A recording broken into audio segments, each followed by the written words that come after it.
So guys, जैसा कि हमने पिछले एपिसोड में देखा, टैंक सेट को ज्यादा सोल टूल्स बनाने के लिए हाई ग्रेड मटेरियल्स की जरूरत थी। इसीलिए युहाओ क्यू को लेकर ड्रैगन सिटी में चला गया। माउंटेन पाइथन सेक्ट के मेंबर्स उन्हें रोकने की कोशिश कर रहे थे, पर युहाओ के गाइडेंस में क्यू ने उन्हें मार डाला। फिर अब हम युहाओ को देखते हैं, उसने अकेले ही माउंटेन पाइथन सेक्ट के सभी मेंबर्स को मार दिया था। इसे देखकर क्यू के होश उड़ गए। वो पूछती है, आखिर तुमने अकेले सारे मेंबर्स को कैसे मार डाला और इस वक्त तुम्हारी सोल पावर कौन से लेवल पर है? युहाओ बताता है, इस वक्त मेरी सोल पावर लेवल 76 पर पहुंच चुकी है। क्यू इससे काफी हैरान थी। वो कहती है, सोल फाइटिंग कंपटीशन में तुम 5 रिंग सोल किंग थे और कंपटीशन को खत्म हुए ज्यादा वक्त भी नहीं हुआ, फिर भी तुम इतनी जल्दी 76 लेवल पर पहुंच गए। तुम सच में श्रेक एकेडमी के मॉन्स्टर हो। युहाओ बोला, इसमें कोई बात नहीं है, मुझे सिर्फ कुछ खास मौके मिल गए थे जिसकी मदद से मैं इस लेवल पर पहुंच पाया। खैर, अब हमें इन सब चीजों को भूलकर सीक्रेट केव को ढूंढना चाहिए। क्यू से एक रिवर के पास ले गई और बताती है कि यही वो जगह है और इस रिवर के नीचे वो सीक्रेट केव मौजूद है। यहाँ की स्पिरिचुअल एनर्जी से तुम्हें इस बात का अंदाजा लग गया होगा। युहाओ मन ही मन सोचता है, मुझे ऐसा लग रहा है जैसे कोई चीज मुझे रिवर के अंदर बुला रही हो। मुझे जल्दी अंदर जाकर सीक्रेट केव का राज पता लगाना होगा। क्यू कहती है, मैं जानती हूँ कि तुम्हारे पास अल्टीमेट आइस है, पर फिर भी रिवर के पानी का टेम्परेचर बहुत ही ज्यादा कम होगा, इसीलिए तुम खुद पर इतना जोर मत डालना और तुम्हें कोई भी परेशानी हो तो तुरंत बाहर निकल जाना। मैं नहीं चाहती कि सिर्फ रेयर मटेरियल्स को ढूंढने के चक्कर में तुम अपनी जान खतरे में डालो। इसके अलावा बहुत वक्त पहले हमारी एक एंसेस्टर उस सीक्रेट केव के अंदर गई थी और वहां उन्हें एक छोटा मिनरल फ्रेगमेंट मिला। उस फ्रेगमेंट के अंदर बहुत ही ज्यादा आइस एट्रीब्यूट की एनर्जी के साथ मेटेलिक एनर्जी भी मौजूद थी। एंसेस्टर के हिसाब से सीक्रेट केव के अंदर रेयर आइस एट्रीब्यूट मेटल की एक मिनरल्स वेन है। युहाओ तुरंत रिवर के अंदर चला गया और वहां की आइस एनर्जी को महसूस करके उसे पूरा भरोसा हो गया था कि सीक्रेट केव के अंदर जरूर कोई खास चीज मौजूद है। वो मन ही मन सोचने लगा, अगर सीक्रेट केव के अंदर सच में रेयर आइस मेटल मौजूद हुआ तो इससे मुझे सोल टूलों पर ब्रेक थ्रू करने में काफी मदद मिलेगी और हम सोल टूल्स भी आसानी से बना लेंगे। वो अपने आइस इम्प्रेस आर्मर को एक्टिवेट करके आगे बढ़ जाता है, क्योंकि रिवर का पानी यिन यांग आइस एंड फायर पॉन्ड के पानी जितना ठंडा हो चुका था। इससे युवाओं की उम्मीदें बढ़ने लगती है, क्योंकि जिस जगह पर इतना कोल्ड सोर्स मौजूद है वहाँ जरूर कोई खास ट्रेजर होगा। काफी गहराई में जाने के बाद उसे एक क्रिस्टल गेट मिलता है और उसने अपनी सोल पावर ट्रांसफर करके गेट को एक्टिवेट कर दिया। वो अपनी लाइफ गार्डियन ब्लेड की मदद से एक फॉर्मेशन इनग्रेव करता है और उसकी मदद से क्रिस्टल गेट को नष्ट कर देता है।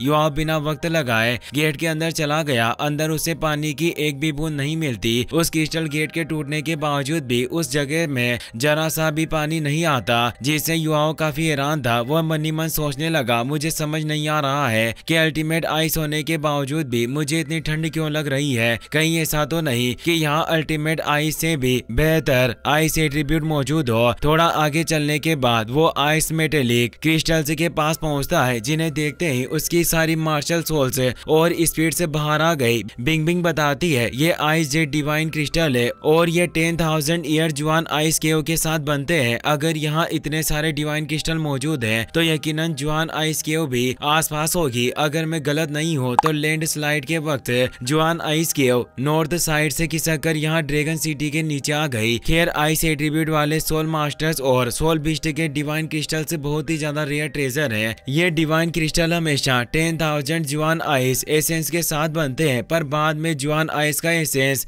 आइस एलिमेंटल एनर्जी से अलग होकर आसपास की मेटल एनर्जी को एब्जॉर्ब करने लगता है। धीरे धीरे क्रिस्टल का रूप बदलता रहता है और आखिर में जाकर वो आइस जेट डिवाइन क्रिस्टल में ट्रांसफॉर्म होते हैं। ये बहुत ही ज्यादा रेयर मेटल है, साथ ही सबसे ज्यादा हार्ड और सबसे ज्यादा फ्लेक्सिबल मेटल भी। अचानक आइस जेट क्रिस्टल एक दूसरे से जुड़ने लगते हैं और एक आइस जाइंट में बदल जाते हैं। उसे देखकर सब हैरान हो गए और तियानमेंग कहता है ये तो एक फ्रोजन रियल जायंट है जो सिर्फ जेड डिवाइन क्रिस्टल की एनर्जी पर बढ़ता है। मेरे भाई ने कई बार इसका मुकाबला किया और वो मरते मरते बचा था। युआओ बोला भले कुछ भी हो जाए और ये फ्रोजन जायंट कितना भी ताकतवर क्यों ना हो, पर इन डिवाइन क्रिस्टल को हासिल करने के लिए मुझे इसे मारना ही होगा। वो अपने डार्क गोल्ड टेरर क्लो की मदद से उस पर हमला करता है, पर फ्रोजन जायंट की आइस बॉडी इतनी ज्यादा हार्ड और फ्लेक्सिबल थी कि उस पर युआओ के हमले का कोई असर नहीं होता। बिंग बिंग उसे अल्टीमेट आइस पावर को डार्क टेरर क्लो के अंदर डालकर हमला करने के लिए कहती है। उसकी बात मानकर युआओ ने अल्टीमेट आइस पावर का इस्तेमाल करके फ्रोजन जायंट पर हमला किया और इस बार वो आसानी से उसे बुरी तरह से घायल कर पा रहा था।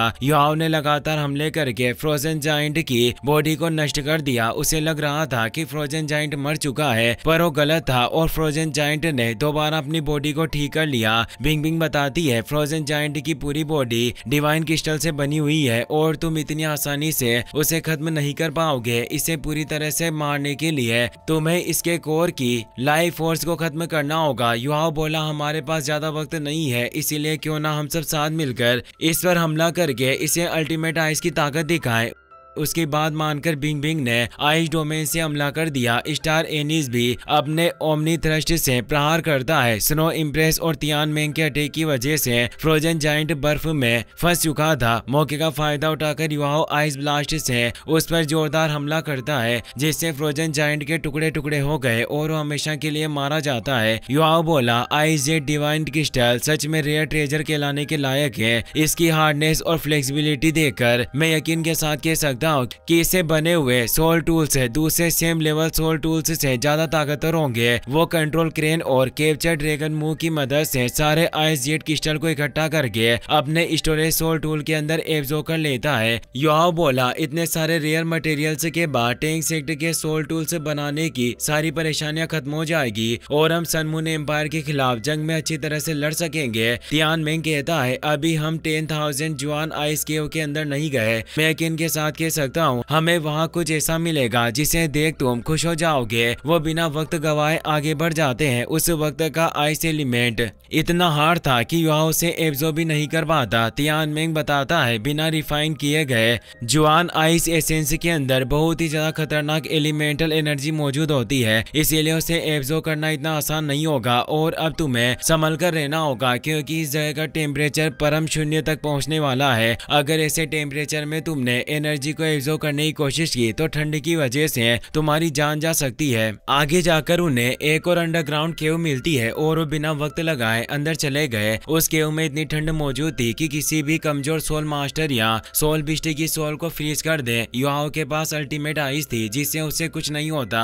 युआओ अपनी पर्पल डेमन आइस की मदद से कोल्ड ओरा को हटा देता है। वहाँ बहुत सारे जुआन आइस एसेंस के पिलर्स मौजूद थे। उन्हें देखकर सब खुश हो गए। युआओ कहता है मुझे यकीन नहीं हो रहा कि डिवाइन क्रिस्टल की तरह हम इस तरह की आइस एनर्जी को जरा भी कंट्रोल नहीं कर सकते। यहाँ तक कि इस जगह की हवा भी काफी अजीब है। युआओ पिलर को छूकर जुआन जेड आइस एसेंस को एब्जॉर्ब करना चाहता था, पर किसी कारणवश वो पिलर को टच नहीं कर सका। वो पूछता है आखिर ये सब क्या हो रहा है, मैं जुआन आइस एसेंस से आइस एलिमेंटल एनर्जी एब्जॉर्ब क्यों नहीं कर पा रहा। बिंग बिंग बताती है ये जगह इतनी ज्यादा सीमित है कि यहाँ मौजूद कोल्ड एनर्जी नष्ट नहीं हो सकती, जिसे धीरे धीरे करके इतनी ताकतवर बनती जा रही है और यहाँ का लो टेम्परेचर हमारे नेचर से बिल्कुल अलग है। इस वक्त यहाँ का टेम्परेचर परम शून्य से सिर्फ 5 डिग्री कम है और ये तुम्हारी अल्टीमेट आइस से बहुत ज्यादा कम है, इसीलिए तुम चाहकर भी आइस एलिमेंटल एनर्जी को एब्जॉर्ब नहीं कर पाओगे। युआओ इससे काफी हैरान था। वो पूछता है मैं हमेशा से सोचता था कि अल्टीमेट आइस से ज्यादा लो टेम्परेचर किसी चीज का नहीं हो सकता, पर अब तुम कह रही हो कि अल्टीमेट आइस से परम शून्य टेम्परेचर नहीं होता। बिंग बिंग बताती है जब टेम्परेचर -150 डिग्री से कम होता है तो उसे अल्टीमेट आइस रियल्म में गिना जाता है, लेकिन इतने कम टेम्परेचर के बावजूद भी अल्टीमेट आइस और परम शून्य टेम्परेचर के बीच काफी बड़ा अंतर है जो हम जैसे सोल बिस्ट और नॉर्मल सोल मास्टर हासिल नहीं कर सकते। परम शून्य से कम टेम्परेचर हो ही नहीं सकता और सिर्फ एक गॉड ही परम शून्य की शक्ति हासिल कर सकता है। तियानमेंग स्नो इम्प्रेस, स्टार एनिस और मैं पहले जुआन आइस एसेंस को एब्जॉर्ब करेंगे, जिससे धीरे धीरे करके आइस एलिमेंटल एनर्जी का टेम्परेचर कम होगा और बाद में तुम भी जुआन आइस एसेंस को एब्जॉर्ब कर सकोगे। युआओ को इससे कोई परेशानी नहीं थी और वो उन्हें एसेंस एब्जॉर्ब करने की अनुमति दे देता है। बिंग बिंग बोली, अगर तुम लोगों को कोई परेशानी ना हो तो मैं जुआन आइस एसेंस के आधे हिस्से को एब्जॉर्ब करना चाहती हूँ। सभी से हैरान हो गए, उन्हें समझ नहीं आ रहा था कि आखिर बिंग बिंग एसेंस का आधा हिस्सा क्यों एब्जॉर्ब करना चाहती है। तियानमेंग बोला, कहीं ऐसा तो नहीं कि तुम आधा एसेंस एब्जॉर्ब करके अपनी फिजिकल बॉडी को पूरी तरह से रिफाइन करना चाहती हो ताकि युवाओं के आध्यात्मिक सागर से निकल सको। बिंग बिंग बोली, तुम्हारी उम्र 10 लाख सालों से भी ऊपर हो चुकी है, पर अभी भी तुम चीजों को ठीक तरह से नहीं समझ पाए। शायद तुम भूल रहे हो कि युवाओं की सोल स्पीड्स में सिर्फ मेरे पास अल्टीमेट आइस मौजूद है। अगर मैंने जुआन आइस एसेंस के ज्यादा हिस्से को एब्जॉर्ब किया तो मैं अल्टीमेट आइस की मदद से इसकी आइस एलिमेंटल एनर्जी को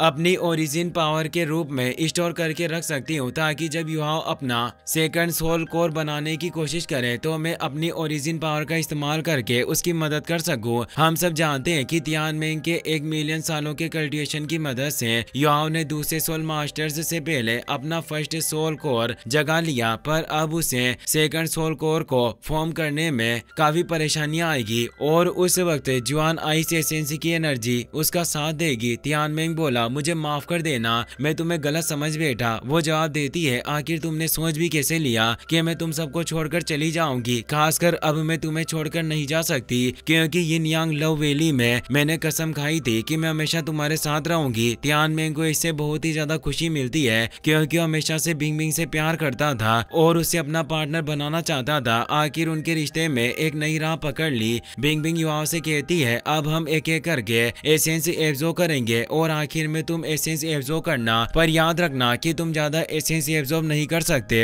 वरना तुम भी तियानमेंग की तरह हजारों सालों तक गहरी नींद में चले जाओगे। और अगर तुम नींद में चले गए तो श्रेक एकेडमी के साथ डुलो कॉन्टिनेंट भी सन मून एम्पायर के कब्जे में चला जाएगा। ये कहते हुए वो जुआन आइस एसेंस एब्जॉर्ब करने लगी। युआओ मन ही मन सोचता है, बिंग बिंग का कॉन्शियसनेस जुआन आइस एसेंस की खतरनाक एनर्जी के साथ पूरी तरह जुड़ चुका है, जिसकी मदद से वो काफी आसानी से प्योर आइस एनर्जी को एब्जॉर्ब करके एक नई लाइफ फॉर्म बना पा रही है। देखते ही देखते बिंग बिंग ने कुल 900 पिलर्स का एसेंस एब्जॉर्ब कर लिया, जिससे उसकी पावर काफी बढ़ जाती है। तियानमेंग ने सिर्फ 3 पिलर्स का एसेंस एब्जॉर्ब किया, क्योंकि उसके पास पहले से ही बहुत सारी प्योर आइस एनर्जी मौजूद थी और स्टार एनिस ने भी एसेंस एब्जॉर्ब कर लिया। आखिर में स्नो इम्प्रेस एसेंस एब्जॉर्ब करने लगती है और वो बिंग बिंग से भी तेजी से एसेंस एब्जॉर्ब कर पा रही थी। उसने कुछ ही वक्त में 13 पिलर्स का एसेंस एब्जॉर्ब कर लिया, जिससे युवाओं के होश उड़ जाते हैं। जुआन आइस एसेंस की वजह से स्नो इम्प्रेस की मेमोरी सील अनलॉक हो गई थी, जिससे उसकी पुरानी यादें वापस आ जाती है और उसने अपना असली रूप ले लिया। वो गुस्से में युवाओं की तरफ बढ़ने लगती है। बिंग बिंग को लग रहा था कि स्नो इम्प्रेस युवाओं पर हमला करेगी, पर स्नो इम्प्रेस उस पर हमला न करके उसे पिताजी कहने लगी, जिससे युवाओं शर्मा जाता है। वो बोला, अब तुम्हें मुझे पापा कहने की जरूरत नहीं। स्नो इम्प्रेस कहती है, जब मैं मरने वाली थी तो तुमने अपनी जान पर खेलकर मुझे बचाया और मुझे एक नया जन्म दिया। हम दोनों का खून का रिश्ता है और मैं कभी भी तुम्हारे इस एहसान को नहीं चुका पाऊंगी, पर मैं कसम खाती हूँ कि हमेशा तुम्हारे साथ खड़ी रहकर उन सुप्रीम लेवल के सोल मास्टर्स का सामना करूंगी। भले ही तुम गॉड बनने में कामयाब ना हो, तब भी मैं तुम्हारा साथ नहीं छोड़ूंगी और मरते दम तक तुम्हारा साथ दूंगी। यह बात सुनकर बिंग बिंग के होश उड़ गए, क्योंकि एक सोल बिस्ट का किसी इंसान के लिए इतनी बड़ी कुर्बानी देना बहुत बड़ी बात थी। स्नो इम्प्रेस युवाओं से कहती है, जब तुम्हारी सोल पावर 8 रिंग्स पर पहुंच जाए तो तुम एक्सट्रीम नॉर्थ की तरफ जाना। उस जगह पर कल्टिवेशन करके तुम्हें ब्रेक थ्रू करने में कोई परेशानी नहीं होगी। वो अपने पावर से दी तियान का रिवर्स स्केल एक्टिवेट कर देती है और कहने लगी, भले ही तुम बिस्ट गॉड हो और सब तुमसे डरते होंगे, पर मैं तुमसे जरा भी नहीं डरती। ये कहते हुए उसने दी तियान की प्रेजेंस को खत्म कर दिया। यह देखकर युवाओं के होश उड़ जाते हैं। वो मन ही मन सोचने लगा, पहले मैं स्नो इम्प्रेस की पावर को ठीक से नहीं देख पाया था, पर अब मुझे एहसास हो चुका है कि 3 आर्कटिक किंग्स की लीडर कितनी ज्यादा ताकतवर है। इसी के साथ ये एपिसोड यही खत्म होता है। वीडियो पसंद आया हो तो लाइक कर देना, चैनल को सब्सक्राइब कर लेना। मिलते हैं नेक्स्ट एपिसोड में। Take care, good bye.